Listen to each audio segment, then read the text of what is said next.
நாங்கள் விசுவாசத்தோடு ஜெபிக்கிறேன். எல்லா கடன்களும் மாறி நல்ல ஒரு பிசினஸ் கிடைக்க கர்த்தர் உதவி செய்யுங்க. நல்ல ஒரு ஆர்டர் கிடைக்க கர்த்தர் உதவி செய்யுங்கப்பா. அருமையான மணிகண்டன் எனக்கு 2,00,000 ஒருத்தர் கொடுக்க வேண்டும்.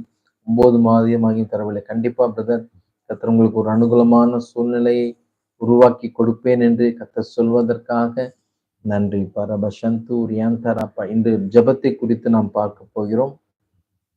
குறிப்பாய் அன்னாள் என்கிற ஒரு சகோதரியை குறித்து நாம் பார்க்க போகிறோம்.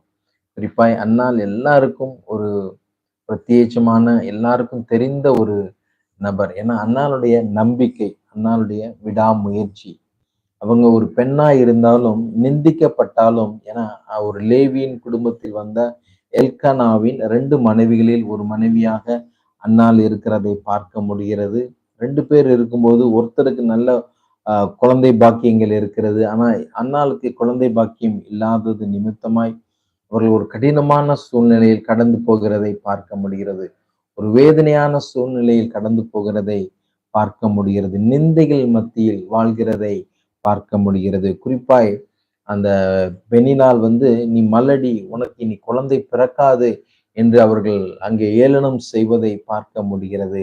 ஆம் தெய்வ பிள்ளைகளே, ஒருவேளை இந்த உலகம் உங்களை பார்த்து, இல்ல உங்க உறவினர்கள் உங்களை பார்த்து, இல்ல உங்களுக்கு தெரிந்தவர்கள் உங்களை பார்த்து, உங்களை உங்களை நீங்கள் ஒன்றுக்கும் ஆகாதவர்கள், நீங்க உங்களால் ஒன்றும் செய்ய முடியாது என்று உங்களை குறித்து அவர்கள் பேசிக் கொண்டிருக்கலாம். ஆனால் உங்களை அழைத்த தெய்வன், நீங்கள் நம்பிக்கொண்டிருக்கிற தெய்வம், நீங்கள் ஆராதிக்கிற தெய்வம், அவர் உண்மை உள்ளவராயிருக்கிறார். நீங்க அநேகர் பாரத்தோடு கண்ணீரோடு தேவ சமூகத்துல அமர்ந்திருப்பதை என்னால் பார்க்க முடிகிறது.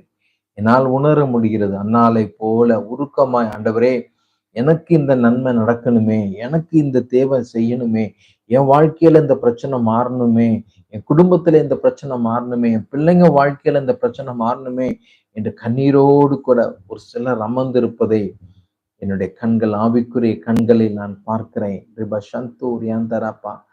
கர்த்தரிடத்தில் உருக்கமாய் அன்னாள் தன்னுடைய இருதயத்தை ஊற்றி ஜெபிக்கிறதை நாம் பார்க்க முடிகிறது.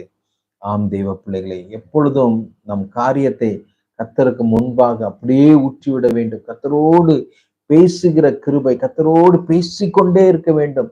நிச்சயமாய் எனக்கு கர்த்தர் செய்வார் என்ற நம்பிக்கை, தேவனுடைய வார்த்தையில, தேவனுடைய வல்லமையில நமக்கு நம்பிக்கை இருக்கும்போது நம் ஜெபத்தில் குறைந்து போகவே மாட்டோம்.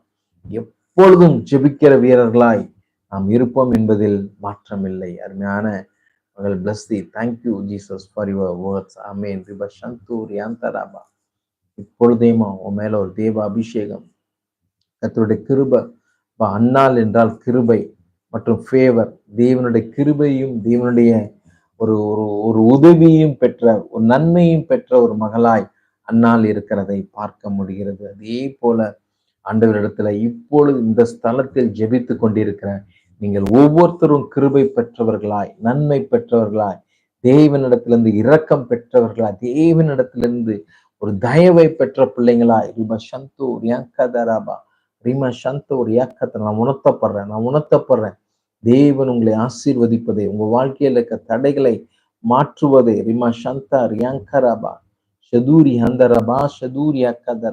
அருமையான மகனுக்கு ஒரு நல்ல வேலை கிடைக்கும், நல்ல வேலையில உயர்வு கிடைக்கணும். அவர்கள் சரியான பதில் சொல்ல மாட்டார்கள்.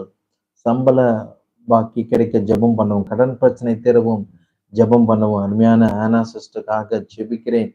அவர்களுடைய ஜெப குறிப்புகளை கர்த்தர் அறிந்திருக்கிறீங்க. என்னென்ன காரியத்துக்காக அவர்கள் மனமுருகி ஜெபித்துக் கொண்டே இருக்கிறார்களோ, கர்த்தர் எனக்கு செய்வார் என்ற நம்பிக்கையோடு கண்ணீரோடு கூட ஜெபித்துக் கொண்டிருக்கிறார். ஒவ்வொரு தேவ பிள்ளைகளுக்கும் கர்த்தர் நிச்சயமாகவே செய்ய போகிறார். நீங்கள் ஒரு அற்புதத்தை காண போகிறீர்கள். உங்க வாழ்க்கையில நீங்கள் ஒரு மேன்மையை, அன்னால் பார்த்தீங்கன்னா நல்ல ஒரு காரியத்தை குறிப்பிட்டு, இந்த காரியம் தான் எனக்கு வேணும் ஆண்டவரே, இதை நீங்க செஞ்சு கொடுங்க அப்படின்னு உரிமையா கேட்கிற ஒரு நம்பிக்கை, அந்த உரிமை நம்பிக்கை இருக்கும்போதுதான் அந்த கரெக்டா பேசுவோம். இதுதான் செய்யணும் ஆண்டவரே, இதுதான் எனக்கு வேணும். அந்த நம்ம ஆசையை நாம் தேவனிடத்தில் வெளிப்படுத்துகிறவர்களாய் இருப்போம். இந்த நம்பிக்கையின் வெளிப்பாடு அது. இல்லைன்னா ஏதோ ஒண்ணு கொடுங்க, ஏதோ ஒண்ணு செய்யுங்க, அப்படி இல்லை, எனக்கு இதுதான் வேணும் என்று தீர்மானமாய் நீங்கள் ஜெபிப்பீர்களானால் கண்டிப்பாக அந்த தீர்மானமான ஜெபத்தை கர்த்தர் கேட்பார். நம்புறீங்களா?